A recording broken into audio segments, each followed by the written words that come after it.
Good morning, सुप्रभात। कैसे हो आप सभी? आप सभी का स्वागत है हमारे यूट्यूब चैनल पर।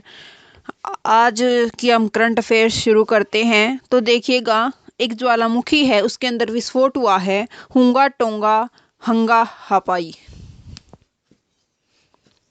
हुंगा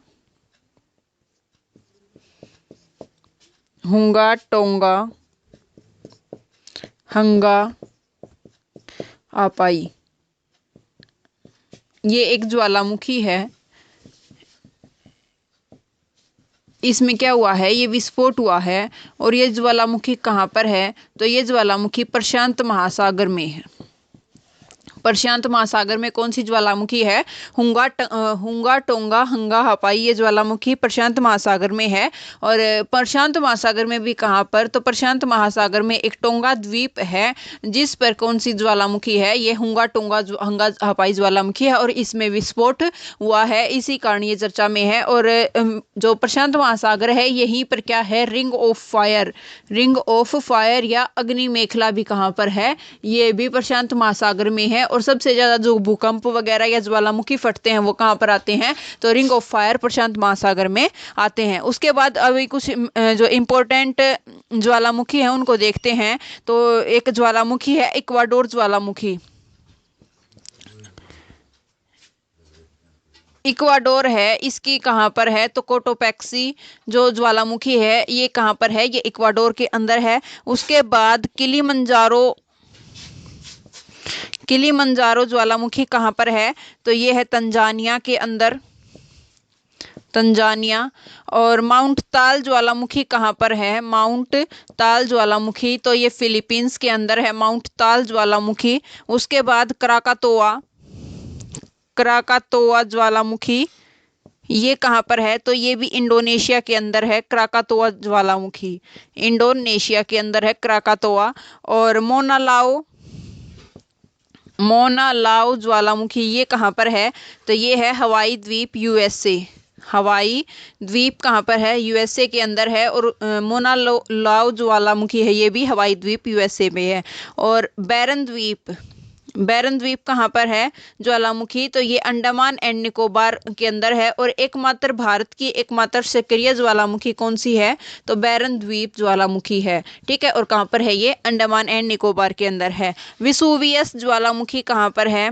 तो विसुवियस ज्वालामुखी ये इटली के अंदर है, विसुवियस ज्वालामुखी। उसके बाद माउंट कोपा ज्वालामुखी है। माउंट कोपा है, ये कहाँ पर है? तो ये म्यांमार के अंदर है, माउंट कोपा ज्वालामुखी। और ये माउंट सिनाबुंग है, माउंट सिनाबुंग ज्वालामुखी है, ये कहाँ पर है? तो इंडोनेशिया के अंदर है, माउंट सिनाबुंग इंडोनेशिया के अंदर है ज्वालामुखी। ठीक है। स्ट्राम्बोली जो ज्वालामुखी है उसको क्या कहते हैं? भूमध्य सागर है, उसका प्रकाश स्तंभ कौन सी ज्वालामुखी को कहते हैं? तो स्ट्राम्बोली ज्वालामुखी को भूमध्य सागर का प्रकाश स्तंभ कहा जाता है। ठीक है, प्रकाश स्तंभ कहा जाता है। उसके बाद नेक्स्ट देखिएगा, नेक्स्ट कौन सी है? तो उसके बाद नेक्स्ट क्वेश्चन देखते हैं। तिरुवल्लुर दिवस मनाया गया है हाल ही में 15 जनवरी को। कौन सा दिवस मनाया गया है? तो तिरुवल्लुर दिवस मनाया गया है। और ये जो तिरुवल्लुर है, ये किससे संबंधित है? तो ये जो तिरुवल्लुर कवि थे, तिरुवल्लुर, इनको वल्लुर कवि भी कहा जाता है। तिरुवल्लुर दिवस मनाया गया है 15 जनवरी को। ठीक है। और ये जो क्या थे? ये एक कवि थे, तमिल कवि और दार्शनिक थे।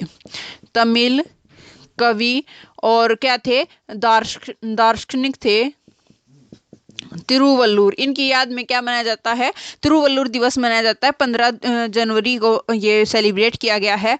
और 15 और 16 जनवरी को क्या मनाते हैं? 15 और 16 जनवरी है जो, उसको मनाते हैं पोंगल त्योहार। पोंगल त्योहार से रिलेटेड ही क्या है? ये तिरुवल्लुर दिवस है, इससे रिलेटेड है ये। 15 जनवरी को मनाया जाता है तिरुवल्लुर दिवस।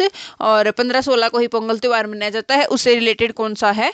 तिरुवल्लुर दिवस। और ये कहाँ पर मनाया जाता है? तो तमिलनाडु के अंदर मनाया जाता है। ठीक है। और जो तमिल कवि साहित्य है, तमिल कवि साहित्य है उसको क्या कहा जाता है, तो उसको संगम साहित्य कहा जाता है। संगम साहित्य कहा जाता है। तमिल कवि साहित्य को संगम साहित्य कहते हैं। उसके बाद देखिएगा कि जो राष्ट्रीय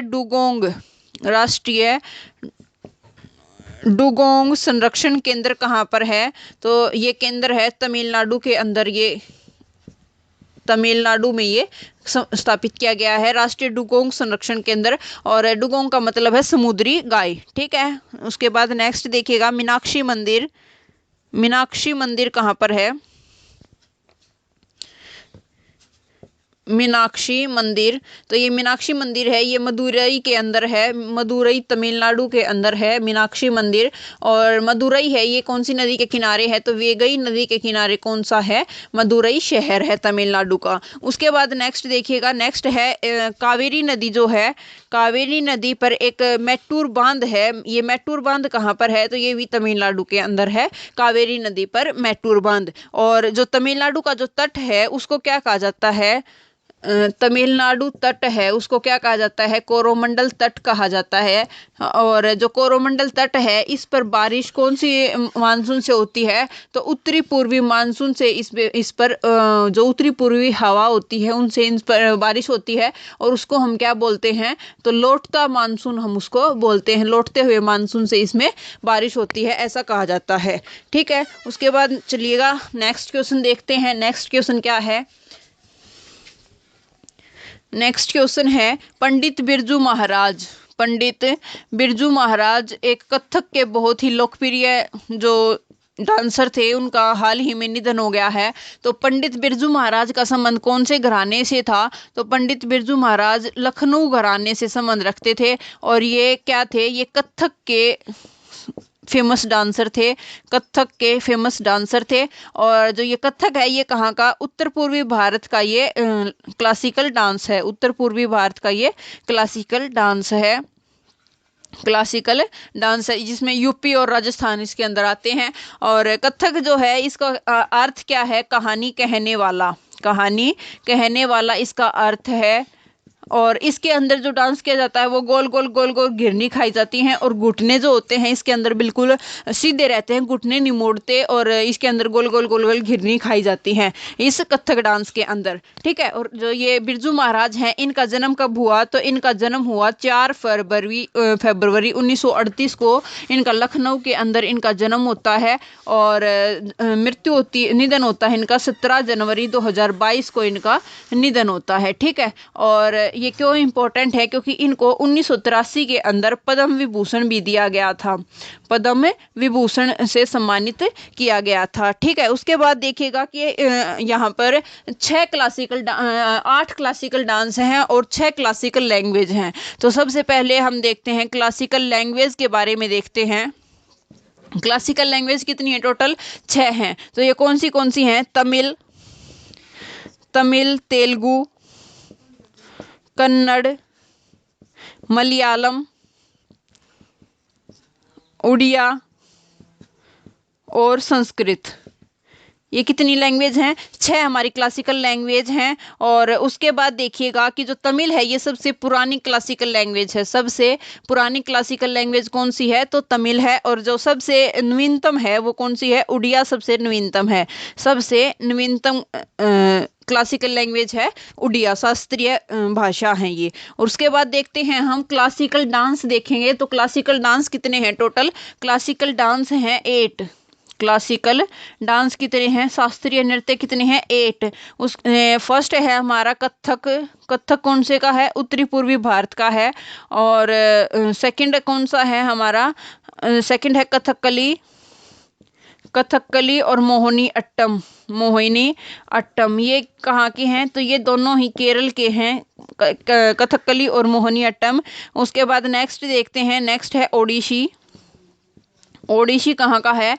तो ये ओडिशा का है ओडिसी। उसके बाद 5th है मणिपुरी। मणिपुरी कहाँ का है? मणिपुर का है। और 6th है सत्रिया। सत्रिया कहाँ का है? तो सत्रिया असम के अंदर होता है क्लासिकल डांस। और 7th है भरतनाट्यम। भरतनाट्यम ये कहाँ का है? तो ये तमिलनाडु का शास्त्रीय नृत्य है, तमिलनाडु का भरतनाट्यम। उसके बाद देखते हैं कुचिपुड़ी। कुचिपुड़ी कहाँ का है? तो ये कुचिपुड़ी है आंध्र प्रदेश का।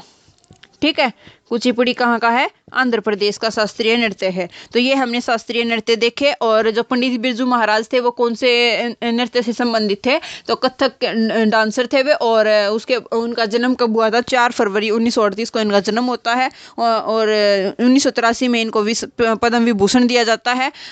17 जनवरी 2022 को इनका निधन हो जाता है। अब देखिएगा कि जो 16 जनवरी 2022 है, 16 जनवरी 2021 को क्या किया गया था? इसको कोविड-19 वैक्सीनेशन, कोविड-19 के लिए जो वैक्सीनेशन अभियान है ये स्टार्ट किया गया था। वैक्सीनेशन अभियान शुरू हुआ था। अभियान शुरू हुआ, कब शुरू हुआ? 16 जनवरी 2021 को ये अभियान स्टार्ट होता है। और इसके तहत जो फर्स्ट टीका लगाया गया, ये किसे लगाया गया था? फर्स्ट वैक्सीनेटेड किसे किया गया था? तो ये था मनीष को फर्स्ट वैक्सीनेटेड किया गया था। और ये कहाँ के? एम्स में ये स्वच्छता कर्मी है। स्वच्छता कर्मी कौन है? मनीष है। और इसको फर्स्ट टीका लगाया गया था इस कोविड-19 वैक्सीनेशन अभियान के तहत। और अब 16 जनवरी 2022 को क्या हुआ है? इसको 1 साल पूरा हो गया है। 1 साल पूरा हो गया। और इसके तहत क्या किया गया है? 16 जनवरी 2022 को जो हमारे स्वास्थ्य मंत्री हैं, स्वास्थ्य मंत्री कौन है? मनसुख मंडाविया। जिसके मन में सुख है, मनसुख मंडाविया हमारे स्वास्थ्य मंत्री हैं। इन्होंने क्या किया है? इन्होंने एक स्मारक डाक टिकट जारी किया है। स्मारक डाक टिकट जारी किया है इन्होंने। डाक टिकट जारी किया किसने?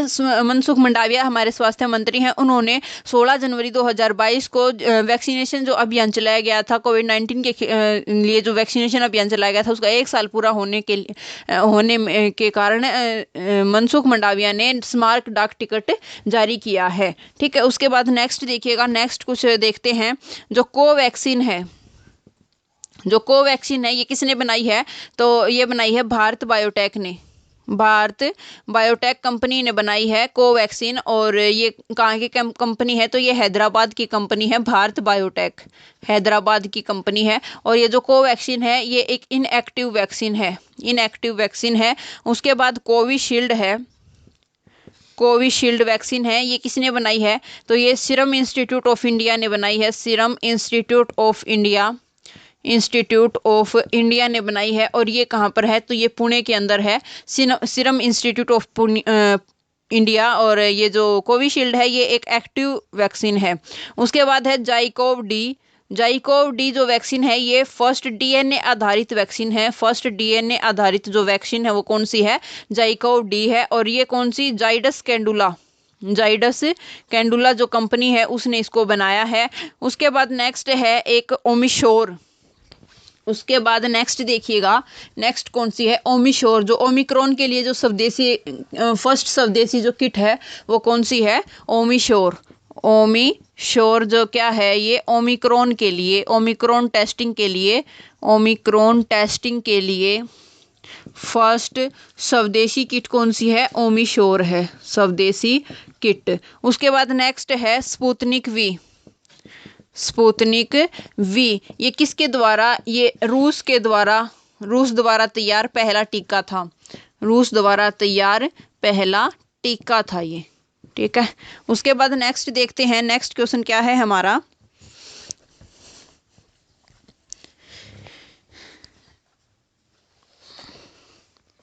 नेक्स्ट है इंडिया ओपन बैडमिंटन 2022 में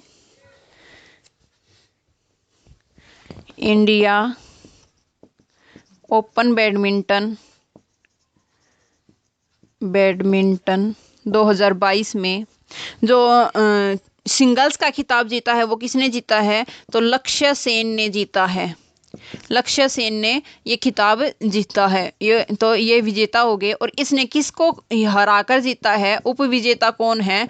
तो उप विजेता है लो किन यू जो है ये उप विजेता है। और लक्ष्य सेन जो है ये विजेता है इंडिया ओपन बैडमिंटन 2022 टूर्नामेंट के विजेता हैं। जो ये लो किन यून है ये क्या हैं, ये सिंगापुर के खिलाड़ी हैं। कहाँ के हैं, सिंगापुर के हैं। और उसके बाद देखिएगा, ये तो इन्होंने तो सिंगल्स का जीता है। और इसके बाद डबल्स का किसने खिताब जीता है, खिताब जीता तो ये जीता है चिराग शेट्टी। और चिराग शेट्टी और किसने, प्लस सात्विक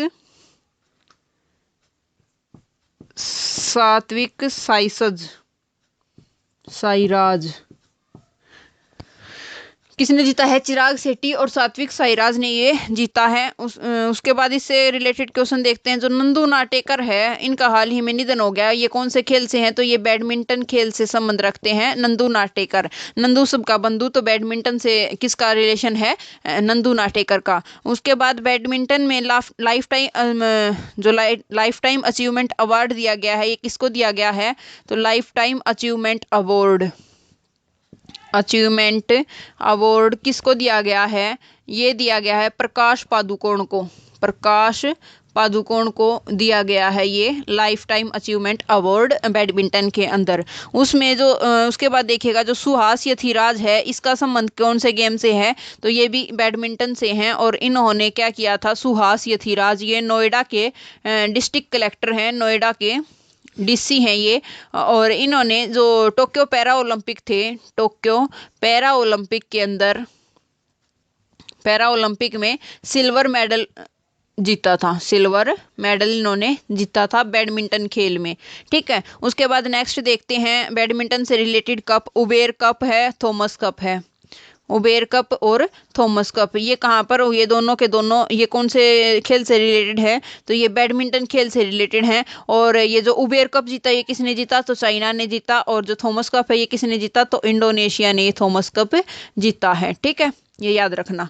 उसके बाद नेक्स्ट देखते हैं, नेक्स्ट क्वेश्चन क्या है हमारा, कि 17 जनवरी 2022 को ओपन डाटा वीक शुरू किया गया। 17 जनवरी 2022 को ओपन डाटा वीक शुरू किया गया है। इसके तहत क्या है, मुक्त सूचना सामग्री सप्ताह, मुक्त सूचना सामग्री सप्ताह ये शुरू किया गया है। और ये किसके द्वारा शुरू किया गया है, तो मिनिस्ट्री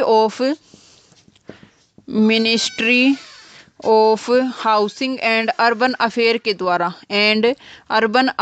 के द्वारा ये स्टार्ट किया गया है। और ये इसके मंत्री कौन हैं, तो हरदीप पुरी इसके मंत्री हैं। ठीक है, इसके मंत्री हैं। उसके बाद ये कब से कब तक किया गया है, तो 17 से 21 जनवरी तक ये ओपन डाटा वीक मनाया जाएगा, शुरू किया गया है ये अब। और हर वर्ष जनवरी के थर्ड वीक में ये मनाया जाता है। ठीक है, चलिएगा नेक्स्ट क्वेश्चन देखते हैं। नेक्स्ट क्वेश्चन कौन सा है, व्हाट्सएप पर 80 सेवाएं देने वाली पहली जो नगर निकाय बनी है वो कौन सी बनी है, तो व्हाट्सएप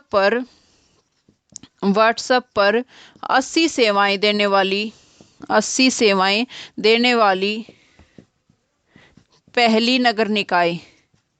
पहली नगर निकाय कौन सी बनी है, तो ये बनी है बीएमसी, मुंबई महानगर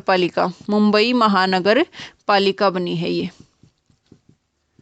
ठीक है, उसके बाद देखते हैं कि पहला ग्रीन बॉन्ड किसने जारी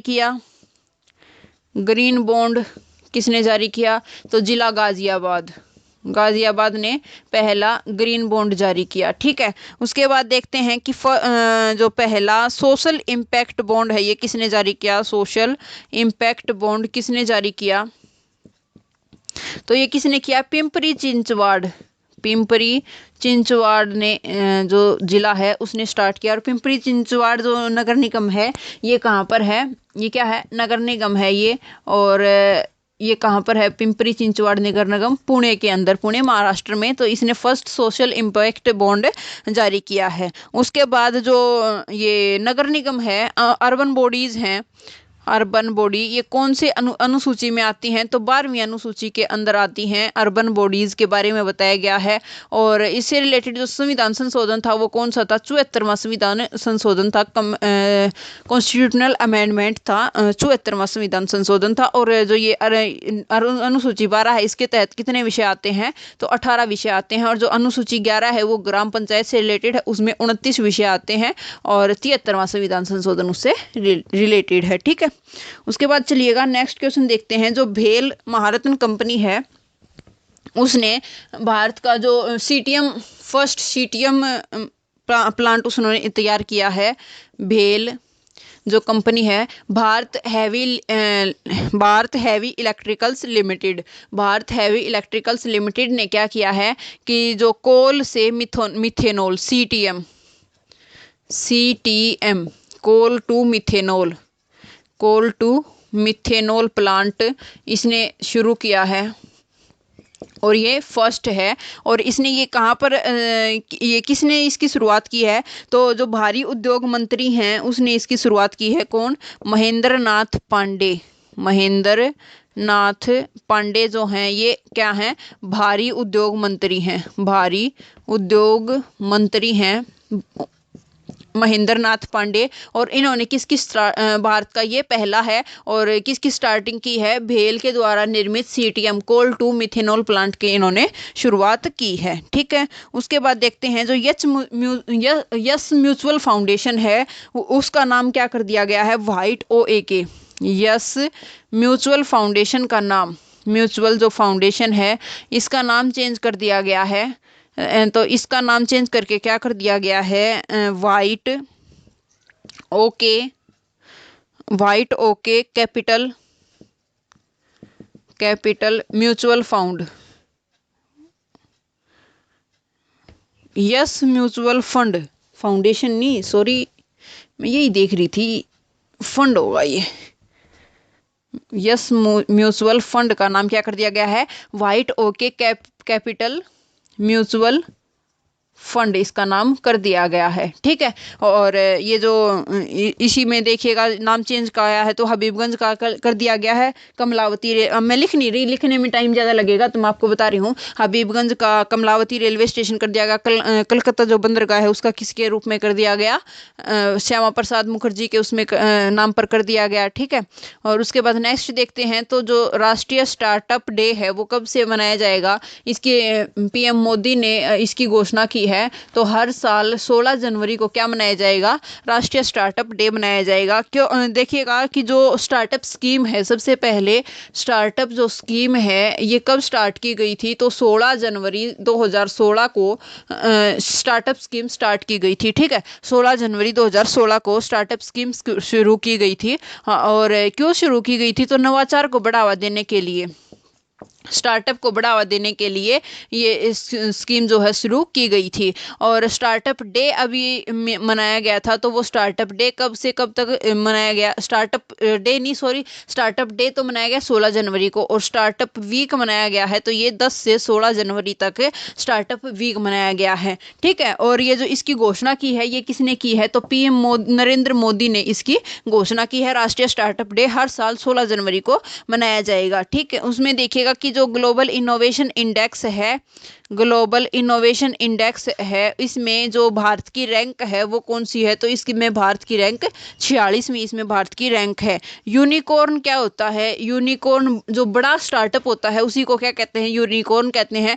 और इसमें फर्स्ट टॉप पर कौन है? तो USA है, और उसके बाद चाइना है, और उसके बाद इंडिया है। तो जो इंडिया है उसको यूनिकॉर्न के मामले में कौन सी पोजीशन है? तो 3rd पोजीशन है यूनिकॉर्न के मामले में। ठीक है, उसके बाद नेक्स्ट देखिएगा कि नेक्स्ट क्या है? हाल ही में दिवस मनाए गए हैं जो जनवरी के अंदर कौन कौन से? तो 4 जो जनवरी है उसको मनाया गया है विश्व ब्रेल दिवस। विश्व ब्रेल दिवस कब मनाया गया है? 4 जनवरी को मनाया गया है। उसके बाद 9 जनवरी है, 9 जनवरी को विश्व प्रवासी भारतीय दिवस मनाया गया है। प्रवासी भारतीय दिवस मनाया गया है कि 9 जनवरी 2015 को 9 जनवरी 1915 को जो महात्मा गांधी है वो वापस आए थे। ठीक है, उसके बाद 10 जनवरी को क्या मनाया गया है? तो विश्व हिंदी दिवस मनाया गया है। विश्व हिंदी दिवस मनाया गया है। जो 10 जनवरी 1975 को पहला हिंदी सम्मेलन का हुआ था, तो नागपुर महाराष्ट्र के अंदर हुआ था। और उसके बाद 12 जनवरी को क्या मनाया गया है? तो राष्ट्रीय युवा दिवस मनाया गया है 12 जनवरी को। और अभी हाल ही में युवा महोत्सव का आयोजन किया गया है। युवा महोत्सव का आयोजन किया गया है और इसका होस्ट कौन है? तो पुडुचेरी ने इसको होस्ट किया है।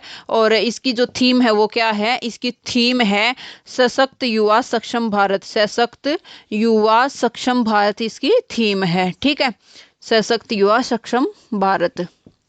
उसके बाद नेक्स्ट देखिएगा, नेक्स्ट कौन सा डे है? तो 12 जनवरी और 15 जनवरी को मनाया गया है। 15 जनवरी को मनाया गया आर्मी डे। Army day. और जो आर्मी है इसकी जो थीम है वो क्या है? इसका ध्येय वाक्य क्या है? Service before self. Service before self इसका ध्येय वाक्य है। ठीक है, आर्मी का ध्येय वाक्य है। उसके बाद नेक्स्ट देखिएगा, नेक्स्ट क्वेश्चन कौन सा है? एक और समृद्ध पोर्टल है जो ये भी किसको बढ़ावा देने के लिए है? समृद्ध पोर्टल ये भी स्टार्टअप को बढ़ावा देने के लिए है। और किसने शुरू किया है? तो MIT मिनिस्ट्री ने शुरू किया है स्टार्टअप को गति देने के लिए समृद्ध पोर्टल। ठीक है, नेक्स्ट देखिएगा कि जो बांग्लादेश है और त्रिपुरा, बांग्लादेश और त्रिपुरा के बीच न्यू हाईवे को मंजूरी मिली है। के बीच न्यू हाईवे को मंजूरी मिली है। हाईवे को मंजूरी मिली, हाईवे को मंजूरी मिली है। और ये देखिएगा कि यहाँ पर कहाँ से के बीच है? तो कुमिला कहाँ का है? कुमिला स्थान है बांग्लादेश में। और त्रिपुरा का उदयपुर है, वहाँ तक ये न्यू हाईवे को मंजूरी मिली है। और त्रिपुरा किसने मंजूरी दी है? तो इसको मंजूरी दी है PM नरेंद्र मोदी ने इसको मंजूरी दी है। ठीक है, और अब त्रिपुरा की बात करते हैं। तो त्रिपुरा की जो राजधानी है वो क्या है? कैपिटल क्या है? अगरतला इसकी कैपिटल है। और इसके CM कौन है? तो विप्लव कुमार देव इसके CM हैं। विप्लव कुमार देव इसके CM हैं। और सत्यदेव नारायण आर्य, सत्यदेव नारायण आर्य क्या है? यहाँ के गवर्नर हैं। ठीक है, यहाँ के CM हैं। उसके बाद जो बांग्लादेश है उसकी कैपिटल क्या है? ढाका उसकी कैपिटल है। और करेंसी क्या है? तो टका उसकी करेंसी है। बांग्लादेश की करेंसी कौन सी है? तो टका बांग्लादेश की करेंसी है। ठीक है, उसके बाद नेक्स्ट देखिएगा, विश्व टेस्ट चैंपियनशिप स्टैंडिंग में टॉप किसने किया है? विश्व टेस्ट चैंपियनशिप स्टैंडिंग में टॉप किसने किया है? तो ये टॉप किया श्रीलंका ने। ठीक है, श्रीलंका ने ये टॉप किया है। उसके बाद और सेकंड पोजीशन पर कौन है? तो ऑस्ट्रेलिया जो है इसमें सेकंड पोजीशन पर है।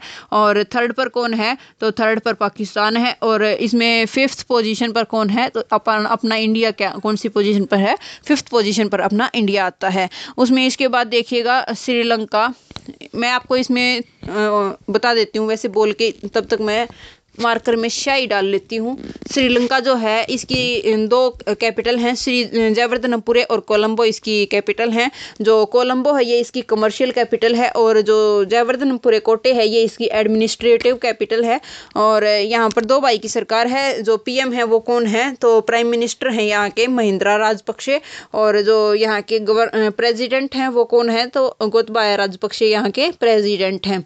ठीक है, उसके बाद जो श्रीलंका है इसको जो इंग्लैंड है, UK है, उससे स्वतंत्र कब हुआ था? ये आज़ादी कब मिली थी इसको? तो 4 फरवरी 1948 को इसे UK से आज़ादी मिली थी।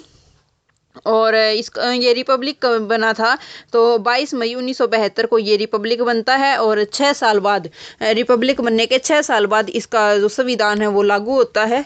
संविधान लागू होता है कब? 7 सितंबर 1978 को इसका संविधान लागू होता है। ठीक है। और श्रीलंका के बारे में देखते हैं। तो जो श्रीलंका है इसने हाल ही में क्या किया है, तो हाल ही में इसने खाद्य आपातकाल, राष्ट्रीय खाद्य आपातकाल की घोषणा की है। और यहाँ की सबसे लंबी नदी कौन सी है, तो महावेली गंगा यहाँ की सबसे लंबी नदी है। महावेली गंगा सबसे लंबी नदी है। और पर्वत कौन सा है, तो माउंट पिदुरु यहाँ का पर्वत है, सबसे ऊंचा पर्वत है। और किरीबात यहाँ का क्या है, राष्ट्रीय व्यंजन कौन सा है, किरीबात यहाँ का राष्ट्रीय व्यंजन है। और उसके बाद देखते हैं कि यहाँ पर राष्ट्रीय खेल कौन सा है यहाँ का, तो वॉलीबॉल यहाँ का राष्ट्रीय खेल है। और इसके अंदर कितने खिलाड़ी होते हैं, तो 6 खिलाड़ी इसके अंदर होते हैं। ठीक है। इतना आप याद रखिएगा। उसके बाद नेक्स्ट देखते हैं, नेक्स्ट कौन सा है, जो नौसेना डॉकयार्ड है, नौसेना डॉकयार्ड मुंबई है। जो नौसेना डॉकयार्ड मुंबई है उसमें एडमिरल अधीक्षक कौन बने हैं, एडमिरल अधीक्षक कौन बने हैं, तो ये बने हैं केपी अरविंदन बने हैं। अरविंदन नौसेना डॉकयार्ड मुंबई के एडमिरल अधीक्षक बने हैं केपी अरविंदन। और उसके बाद देखिएगा कि जो पासएक्स एक्सरसाइज है ये किसके बीच हुई है, किसके बीच समुद्री अभ्यास है, तो भारत और रूस के बीच हुआ है ये पासएक्स समुद्री अभ्यास। और ये कहाँ पर हुआ है, तो अरब सागर के अंदर ये अभ्यास हुआ है। और इसके अंदर भारत की तरफ से कौन से जहाज ने भाग लिया, तो आईएनएस जो कोची जहाज है इसने भारत की तरफ से पासएक्स एक्सरसाइज के अंदर ये भाग लिया है। ठीक है। उसके बाद कुछ इंपॉर्टेंट जो है वो मैं आपको एक्सरसाइज बताती हूँ। एक्सरसाइज किसकी किसके साथ होती है, कुछ मैं बोलकर बताऊंगी और कुछ मैं लिखकर बताऊंगी। तो ठीक है। तो काजिंद जो एक्सरसाइज है ये किसके बीच होती है, कजाकिस्तान और इंडिया के बीच होती है। कजाकिस्तान और इंडिया के बीच कौन सी, काजिंद होती है। और उसके बाद है खंजर एक्सरसाइज। खंजर किसके बाद साथ होती है, तो किर्गिस्तान के होती है, भारत के साथ किर्गिस्तान की होती है। उसके बाद दस्तलिक है, दस्तलिक एक्सरसाइज है, ये किसकी होती है, भारत और उज्बेकिस्तान की होती है दस्तलिक एक्सरसाइज, उज्बेकिस्तान की। और एक्वेरिन जो युद्ध अभ्यास है ये किसके साथ होता है, तो मालदीव के साथ होता है। एक्वेरिन अभ्यास होता है किसके साथ, मालदीव के साथ होता है। उसके बाद एलिफेंट एक्सरसाइज किसके साथ होती है, तो एलिफेंट होती है मंगोलिया के साथ होती है, इंडिया की एक्सरसाइज। ठीक है। इनके प्लस में सबके इंडिया है, इंडिया सबके साथ है। ठीक है। इंडिया के साथ होती हैं ये। और उसके बाद सिम्बैक्स देखते हैं, तो सिम्बैक्स में कौन है, सिंगापुर है सिम्बैक्स में। और सिटमैक्स है, जो सिटमैक्स के अंदर कौन है, तो सिटमैक्स में यहाँ से देखिएगा सिंगापुर और इंडिया, आई से इंडिया और टी से थाईलैंड। तो इसके अंदर कौन कौन है, सिटमैक्स के अंदर सिंगापुर, इंडिया और थाईलैंड इसके अंदर हैं।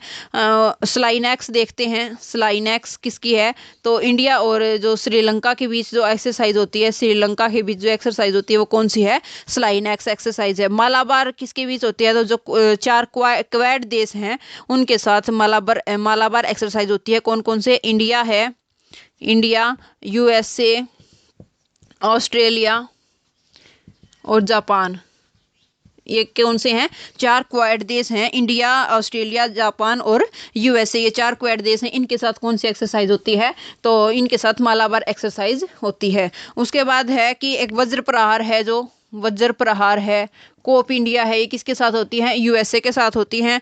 और गरुड़ शक्ति है, गरुड़ शक्ति और समुद्र शक्ति, गरुड़ शक्ति और समुद्र शक्ति ये किसके साथ होती हैं, गरुड़ शक्ति और समुद्र शक्ति ये किसके साथ हैं, तो इंडोनेशिया के साथ हैं गरुड़ शक्ति और समुद्र शक्ति। ठीक है। उसके बाद खाली गरुड़ है, वरुण है और शक्ति है। और कौन सा है, एक्स डेजर्ट नाइट है, ये किसके साथ होती हैं? भारत की फ्रांस के साथ होती हैं ये चारों की चारों। ठीक है, उसके बाद नेक्स्ट क्वेश्चन देखिएगा। नेक्स्ट क्वेश्चन क्या है हमारा कि Sydney tennis classic tournament, Sydney tennis classic tournament किसने जीता है? टूर्नामेंट किसने जीता है? तो ये जीता है असलान करतसेव। ये आपको दिखाई नहीं देगा, असलान करतसेव ने ये जीता है। ठीक है, और इसमें किसको हराकर जीता है? तो एंडी मरे को, एंडी मरे को हराकर इसने जीता है। क्या? सिडनी टेनिस क्लासिक टूर्नामेंट इसने जीता है। उसके बाद नेक्स्ट देखिएगा कि रेडियो फ्रीक्वेंसी पहचान आधारित जो ई पासपोर्ट है ये किसने लॉन्च किया है? तो ई पासपोर्ट लॉन्च किया है, ई पासपोर्ट। और ये रेडियो जो फ्रीक्वेंसी है, रेडियो फ्रीक्वेंसी पर आधारित है, फ्रीक्वेंसी पर बेस्ड है। और इसके अंदर क्या होगा? इसके अंदर चिप लगी होगी और चिप के अंदर व्यक्ति का सारा डाटा होगा। चिप के अंदर ही उस व्यक्ति का सारा डाटा होगा। और वो जो चिप है ये जो ई पासपोर्ट है किसने लॉन्च किया है? तो भारत ने इसको लॉन्च किया है। ठीक है, उसके बाद नेक्स्ट देखिएगा कि एक अंतर्राष्ट्रीय क्राफ्ट अवार्ड जीता है, अंतर्राष्ट्रीय international craft award, international craft award किसने जीता है? तो इंटरनेशनल क्राफ्ट अवार्ड जीता है ये केरल का है आर्ट्स एंड क्राफ्ट्स विलेज संगठन है जो ये केरल का, इसने जीता है ये इंटरनेशनल क्राफ्ट अवार्ड जीता है इसने। और उसके बाद केरल है, तो केरल के सीएम कौन है? तो पिनरई विजयन यहाँ के सीएम हैं और आरिफ मोहम्मद खान, पिनरई विजयन यहाँ के सीएम हैं और आरिफ मोहम्मद खान यहाँ के गवर्नर हैं। ठीक है, और जो हाल ही में जल मेट्रो परियोजना वाला पहला शहर कौन सा बना था? तो कोच्चि केरल जो है ये पहला शहर बना था जल मेट्रो परियोजना। और इसके तहत जो फर्स्ट जल नाव बनाई गई थी उसका नाम क्या था? फर्स्ट नाव का नाम था मजलिस। ठीक है, उसके बाद नेक्स्ट देखिएगा। नेक्स्ट क्वेश्चन क्या है हमारा कि जो तिरंगा पहल है वो किसने स्टार्ट की है? तिरंगा पहल किसने स्टार्ट की है? इसने केरल ने स्टार्ट की है। और इसके तहत इसने क्या करवाया है? तो इसके तहत इसने रैपिड स्क्रीनिंग करवाई है तिरंगा पहल के तहत।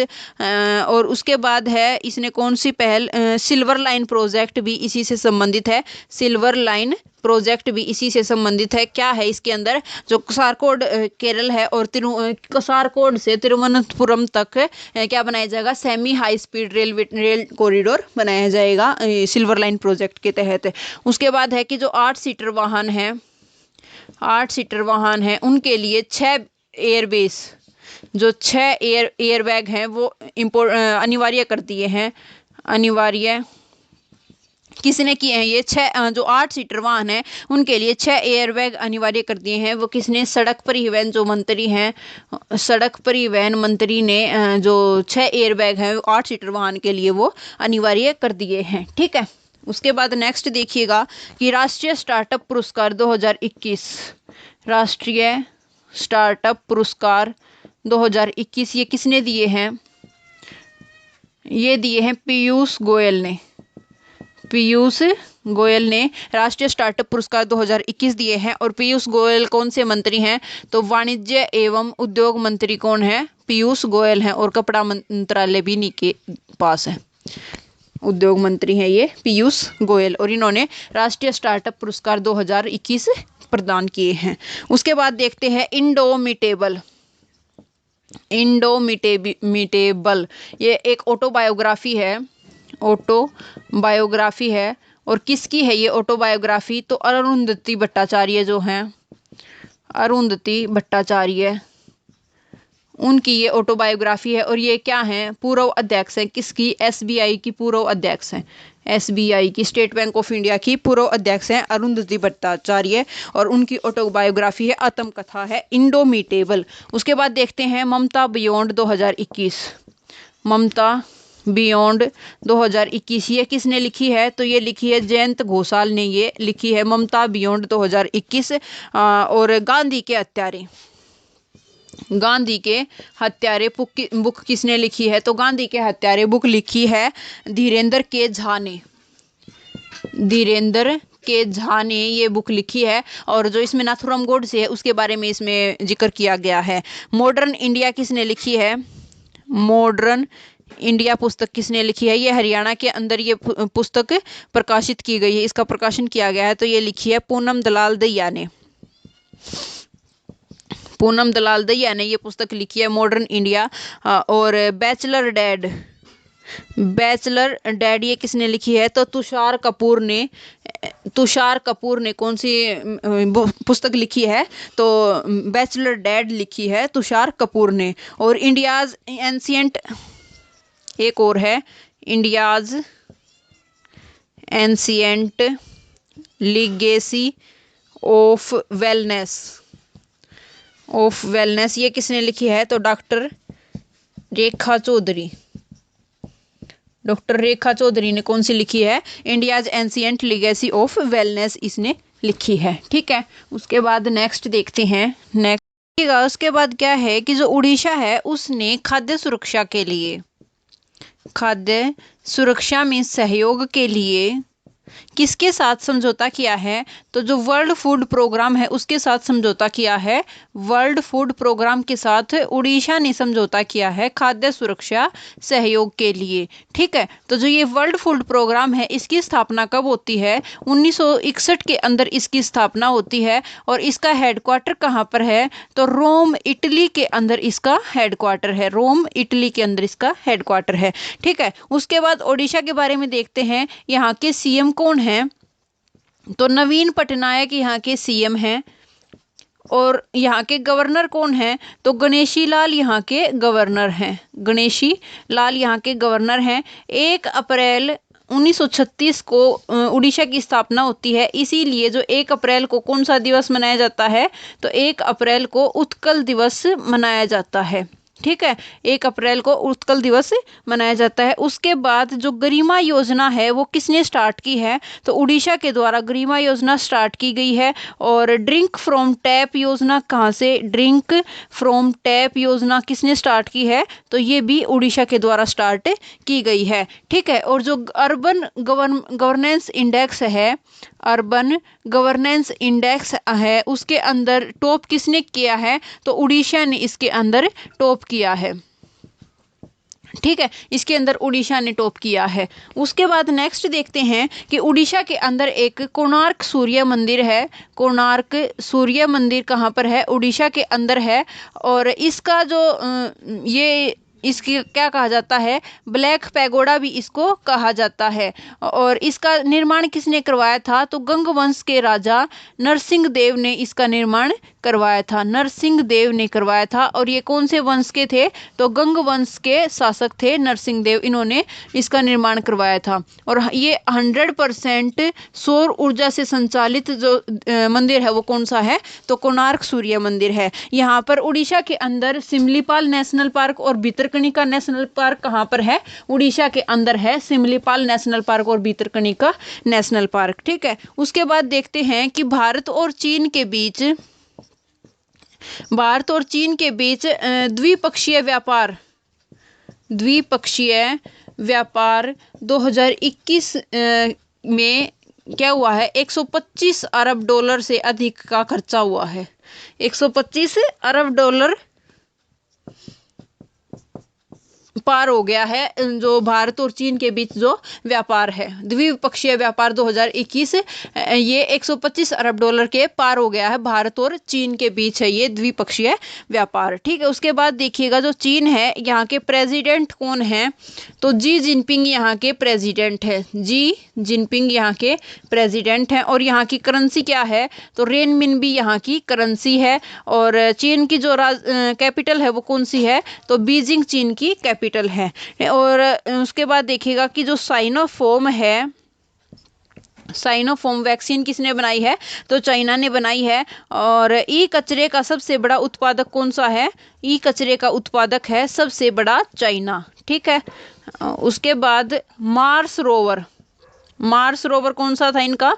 जुरोंग जुरोंग जो था ये मार्स रोवर था और ये मंगल ग्रह पर सफलतापूर्वक उतरा था। मंगल ग्रह पर सफलतापूर्वक कौन सा रोवर उतरा था? तो मार्स रोवर जुरोंग उतरा था। और ये किसका था मार्स रोवर जुरोंग? चाइना का ये था। उसके बाद देखते हैं चाइना के बारे में ही कि वांग यापिंग। वांग यापिंग ये क्या है? ये चाइना की एक महिला है, चीन की महिला है। अंतरिक्ष में चलने वाली, अंतरिक्ष में चलने वाली ये पहली महिला है। अंतरिक्ष में चलने वाली पहली अंतरिक्ष यात्री, पहली अंतरिक्ष यात्री है ये। और ये चीन की महिला है, वांग यापिंग। ठीक है। उसके बाद नेक्स्ट देखिएगा कि दुनिया का पहला फर्स्ट पृथ्वी विज्ञान उपग्रह, फर्स्ट विज्ञान पृथ्वी विज्ञान उपग्रह किसने लॉन्च किया है? तो ये गुआंगमू, ये किसने लॉन्च किया है सैटेलाइट? ये चीन ने लॉन्च किया है गुआंगमू सैटेलाइट। और सायरा गुल शोटवे पुरस्कार किसको दिया गया है? तो ये चीन की महिला है, चीन की महिला है सायरा गुल सोटवे। और इनको कौन सा पुरस्कार दिया गया है? तो नूरमबर्ग पुरस्कार इसको दिया गया है, नूरमबर्ग पुरस्कार दिया गया है सायरा गुल सोटवे को। ये चीन की महिला है और नूरमबर्ग पुरस्कार इसको दिया गया है। उसके बाद एक और देखिएगा बीडू, ये क्या है? ये नेविगेशन सैटेलाइट है। बीडू क्या है? नेविगेशन सैटेलाइट है। किसका? चाइना का ये नेविगेशन सैटेलाइट है और इसको सफलतापूर्वक लॉन्च किया गया है। ठीक है। उसके बाद नेक्स्ट क्वेश्चन देखिएगा 20वां जो ढाका अंतर्राष्ट्रीय फिल्म महोत्सव है ये कहाँ पर कब से कब तक आयोजित किया गया है?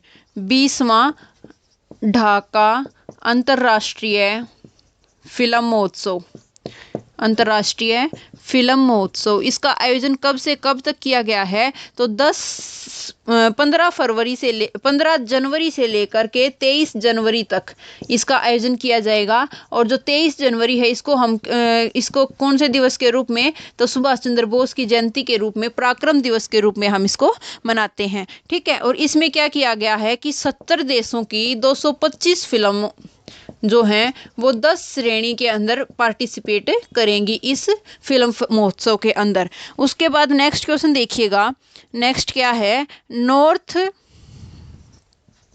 North east on wheels, north east on wheels ये कार्यक्रम है, इसका अभियान है। ये इसकी शुरुआत किसने की है? तो नई दिल्ली ने इसकी शुरुआत की है। न्यू दिल्ली ने नॉर्थ ईस्ट ऑन व्हील्स अभियान की शुरुआत किसने की है? न्यू दिल्ली ने की है। और न्यू दिल्ली में किसने की है? मीनाक्षी लेखा ने, मीनाक्षी लेखा ने। और ये कौन सी मंत्री हैं? तो ये संस्कृति मंत्री हैं मीनाक्षी लेखा, संस्कृति मंत्री हैं मीनाक्षी लेखा। और ये जो नॉर्थ ईस्ट ऑन व्हील्स अभियान है ये किसने स्टार्ट किया है? तो पूर्वोत्तर की संस्कृति को बढ़ावा देने के लिए नॉर्थ ईस्ट ऑन व्हील्स अभियान स्टार्ट किया गया है। और किसके द्वारा? तो संस्कृति मंत्रालय मीनाक्षी लेखा के द्वारा इसका उद्घाटन किया गया है। और उसके साथ में कौन सी है इसके में? अमेजिंग नमस्ते फाउंडेशन, अमेजिंग नमस्ते फाउंडेशन का सहयोग है इसके अंदर। नमस्ते फाउंडेशन के साथ मिलकर संस्कृति मंत्रालय ने नॉर्थ ईस्ट ऑन व्हील्स अभियान की शुरुआत की है। और किस लिए की है? कि जो पूर्वोत्तर की संस्कृति है उसको बढ़ावा देने के लिए इसकी शुरुआत की गई है। इसके अंदर क्या होगा कि जो 75 बाइकर हैं, जो आज़ादी का 75वां अमृत महोत्सव है उसके उपलक्ष्य में जो 75 बाइकर हैं वो सड़क सुरक्षा को इस अभियान के तहत बढ़ावा देंगे।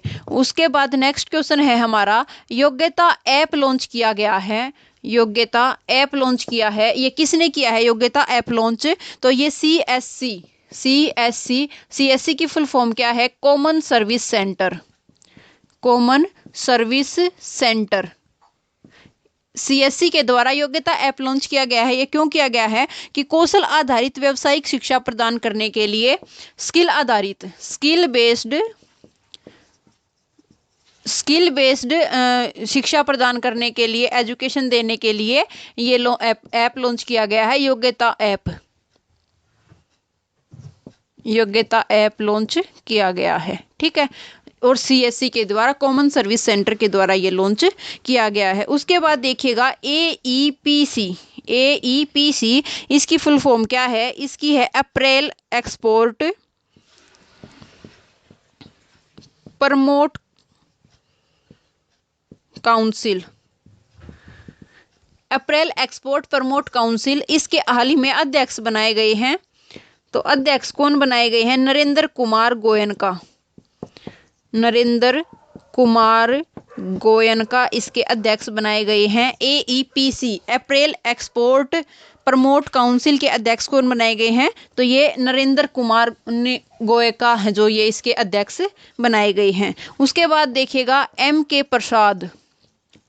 MK प्रसाद, इनका निधन हो गया है। ये क्या थे? ये पर्यावरणविद थे। और कहाँ से संबंध रखते थे? तो केरल से इनका संबंध था। ठीक है, ये पर्यावरणविद थे और इनका निधन हो गया। और इनका संबंध कहाँ से था? केरल से इनका संबंध था। उसके बाद देखिएगा कि नाइटहुड की उपाधि दी गई है। नाइटहुड की उपाधि किसको दी गई है? तो ये खिताब जीता है क्लाइव लॉयड ने। क्लाइव लॉयड ने ये नाइटहुड का खिताब जीता है। और ये जो क्लाइव लॉयड हैं ये कहाँ के हैं? तो ये वेस्ट इंडीज़ के खिलाड़ी हैं। वेस्ट इंडीज़ के खिलाड़ी हैं क्लाइव लॉयड। इन्होंने नाइटहुड का खिताब जीता है, अपने नाम किया है। उसके बाद नेक्स्ट देखते हैं कि पहला पॉडकास्ट लॉन्च किया है किस्सा खाकी का।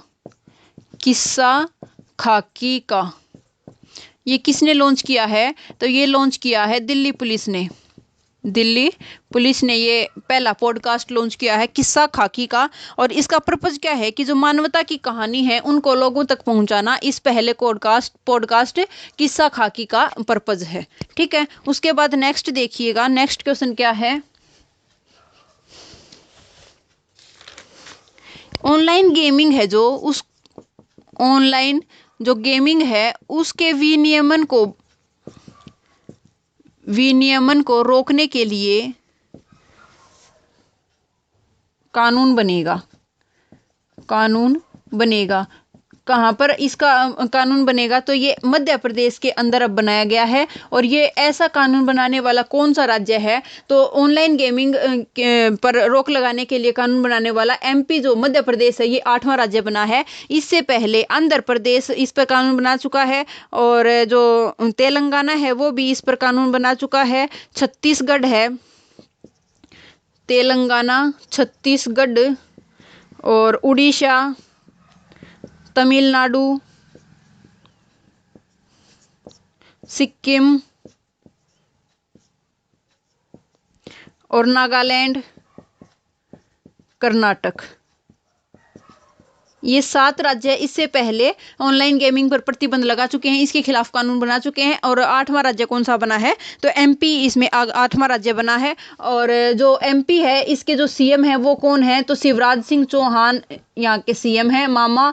और गवर्नर कौन है? तो मंगूभाई छगनभाई पटेल यहाँ के गवर्नर हैं। ठीक है, और EFIR पंजीकरण योजना किसने लॉन्च की है? तो MP ने EFIR पंजीकरण योजना लॉन्च की है। जीवन अमृत योजना लॉन्च की है।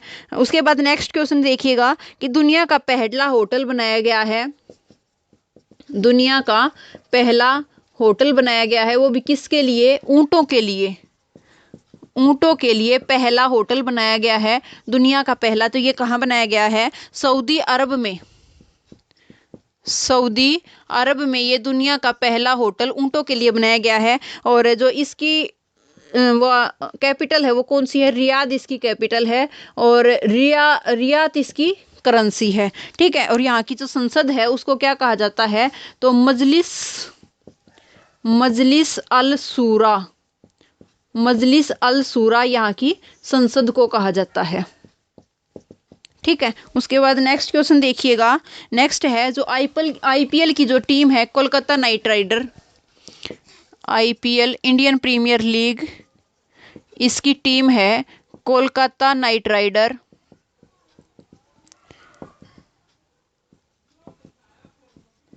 कोलकाता नाइट राइडर इसने अपना बॉलिंग कोच नियुक्त किया है। बॉलिंग कोच नियुक्त किया है। तो ये बॉलिंग कोच किसको नियुक्त किया गया है? भरत अरुण को। भरत अरुण को बॉलिंग कोच नियुक्त किया गया है IPL team Kolkata knight rider के द्वारा। और ये जो भरत अरुण है ये पूर्व इंडियन क्रिकेटर हैं। पूर्व इंडियन क्रिकेटर कौन है? भरत अरुण है। ठीक है, इनको बॉलिंग कोच नियुक्त किया गया है IPL team Kolkata knight rider के द्वारा। उसके बाद है कि एक महीने में 92.6 करोड़ का यूपीआई लेन देन जो है उसमें फर्स्ट जो बैंक है वो कौन सा बना है? फर्स्ट बैंक कौन सा बना है? तो ये बना है Paytm payment bank. Paytm payment bank. इसकी स्थापना कब होती है? तो 2015 के अंदर इसकी स्थापना होती है। और इसका हेडक्वार्टर कहाँ है? तो नोएडा के अंदर इसका हेडक्वार्टर है। और इसके अध्यक्ष कौन है? तो सतीश कुमार गुप्ता इसके अध्यक्ष हैं। सतीश कुमार गुप्ता इसके अध्यक्ष हैं। और इसके अंदर एक महीने में सेकंड पर नंबर पर यूपीआई लेन देन करने में कौन रहा है? तो सेकंड बैंक है SBI, state bank of India, जिसकी स्थापना 1955 के अंदर होती है। और दिनेश खारा जी इसके अध्यक्ष हैं। ठीक है, उसके बाद नेक्स्ट क्वेश्चन देखिएगा, माघी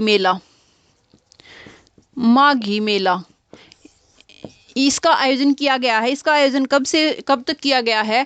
तो 13 जनवरी को ये मेला स्टार्ट हुआ और 15 जनवरी तक ये मेला चला है। और ये कब मनाया गया है? जो 13 जनवरी को है उसकी संध्या, जो उसकी शाम होती है, उसको हम किस नाम से जानते हैं? लोहड़ी की शाम के नाम से जानते हैं। ठीक है, तो उसी दिन इसका जो संध्या की होती है, लोहड़ी की जो संध्या होती है, उस दिन क्या मनाया जाता है? माघी मेला मनाया जाता है। और इसका जो आयोजन किया गया है ये कहाँ पर किया गया है? तो मुक्तसर पंजाब के अंदर इसका आयोजन किया गया है। इसमें क्या हुआ था कि बात है 1705 की। इसमें जो गुरु गोविंद सिंह थे उसके जो मुख्ते थे, इनको क्या बोलते हैं? मुख्तों को, जो शहीद हुए थे इसके अंदर, जो इसके वीर सेना थी इसकी, उनकी लड़ाई हुई थी जो मुगल शाही सेना थी उसके साथ। मुख्ते मतलब वीर सेना थी जो इसकी गुरु गोविंद सिंह की, उनकी लड़ाई हुई थी मुगल शाही सेना के साथ, युद्ध हुआ था। और उसमें इसके मुगल शाही सेना के साथ युद्ध हुआ था। और इसमें 40 मुख्ते जो थे वो शहीद हो गए थे। 40 मुख्ते शहीद हो गए थे। ठीक है, तो इसीलिए जो ये इनकी याद में क्या मनाया जाता है? ये माघी मेला आयोजित किया जाता है। और ये माघी, इसका नाम क्यों पड़ा? इसका नाम माघी इसलिए पड़ा क्योंकि जो ये दिन था, ये 1705 में जो ये शहीद हुए थे, तो वो माघ का पहला दिन था। माघ माह का पहला दिन था, इसीलिए इसका नाम क्या रख दिया गया? माघी मेला नाम रख दिया गया। और अभी हाल ही में 26 दिसंबर को पीएम नरेंद्र मोदी ने कौन सा दिवस मनाने की घोषणा की है? तो हर साल 26 दिसंबर को अब वीर बाल दिवस मनाया जाएगा। वीर बाल दिवस मनाया जाएगा, इसकी घोषणा की है पीएम नरेंद्र मोदी ने।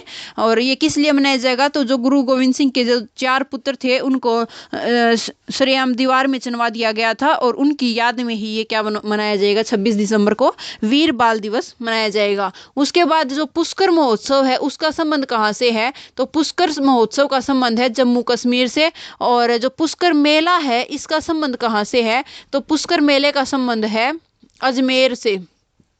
पुष्कर मेले का संबंध कहाँ से है? अजमेर से है। और उस हॉर्नबिल फेस्टिवल कहाँ पर मनाया जाता है? तो हॉर्नबिल फेस्टिवल नागालैंड के अंदर मनाया जाता है। और हाल ही में नागालैंड में जो एप्सपा था, arm forces special power act, जो एप्सपा था, ये क्या है? इसकी 6 महीने के लिए इसकी अवधि बढ़ा दी गई है। और यहाँ के सीएम कौन है? तो नेफ्यू रियो यहाँ के सीएम हैं। और ये इसका कौन सा एक्ट है? तो 1958 का एक्ट है, एप्सपा एक्ट। और उसके बाद जल्लीकट्टू है, इसको पहले सुप्रीम कोर्ट ने बैन लगाया था। जल्लीकट्टू और कर्नाटक का जो कंबाला है, भैंसा दौड़ होती है, जल्लीकट्टू और कंबाला कहाँ का है? ये कर्नाटक का है। इन पर सुप्रीम कोर्ट ने रोक लगाई थी, लेकिन हाल ही में राज्य जो सरकार है उन्होंने इसको मंजूरी दे दी है।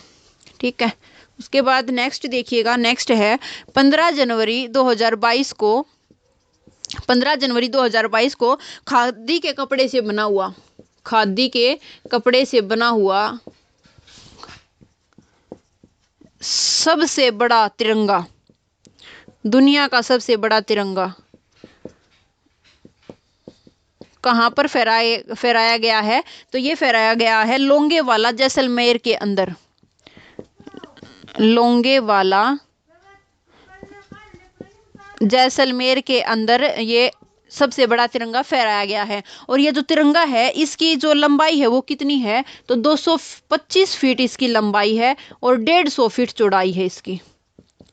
150 फीट इसकी चौड़ाई है और 225 फीट इसकी लंबाई है। और ये जो तिरंगा है ये किसने तैयार किया है? तो जो KVIC है, खादी एवं ग्रामोद्योग आयोग है, उसके द्वारा इसकी ये तैयार किया गया है। और इसकी स्थापना कौन से एक्ट के तहत होती है? तो 1956 के एक्ट के तहत इसकी स्थापना होती है।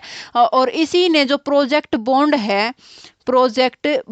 बोल्ड है ये स्टार्ट किया था। और ये प्रोजेक्ट बोल्ड है ये किस लिए स्टार्ट किया गया है? तो जो बांस का उत्पादन है उसके लिए प्रोजेक्ट बोल्ड स्टार्ट किया गया है। और ये कहाँ से स्टार्ट किया था इसने? KVIC ने तो उदयपुर राजस्थान से इसने ये स्टार्ट किया था। और ये जो प्रोजेक्ट बोल्ड है इसको जैसलमेर से किसने स्टार्ट किया था? तो प्रोजेक्ट बोल्ड को जैसलमेर से स्टार्ट किया था BSF ने, बॉर्डर सिक्योरिटी फोर्स, जो कि पाकिस्तान की सीमा पर तैनात है, बॉर्डर सिक्योरिटी फोर्स। और इसके जो हेड है वो कौन है? पंकज कुमार सिंह इसके हेड हैं। BSF के हेड कौन है? तो पंकज कुमार सिंह BSF के हेड है। और इसी ने प्रोजेक्ट बोल्ड को जैसलमेर से स्टार्ट किया है और KVIC ने प्रोजेक्ट बोल्ड को उदयपुर से स्टार्ट किया है। और इसका संबंध किससे है? तो बांस के उत्पादन से इसका संबंध है। जो बांस का जो प्रोडक्शन होता है उसको बढ़ावा देने के लिए प्रोजेक्ट बोल्ड को स्टार्ट किया गया है। और जो हाइबोडोंट शार्क है, हाइबोडोंट शार्क है, इसके अवशेष कहाँ से मिले हैं? तो जैसलमेर से ही इसके अवशेष मिले हैं। जैसलमेर से इसके अवशेष मिले हैं। ठीक है फ्रेंड्स, आज के लिए इतना ही। मिलते हैं नेक्स्ट वीडियो में। आपको वीडियो कैसी लगती हैं तो लाइक, शेयर और कमेंट करके ज़रूर बताना। Thank you.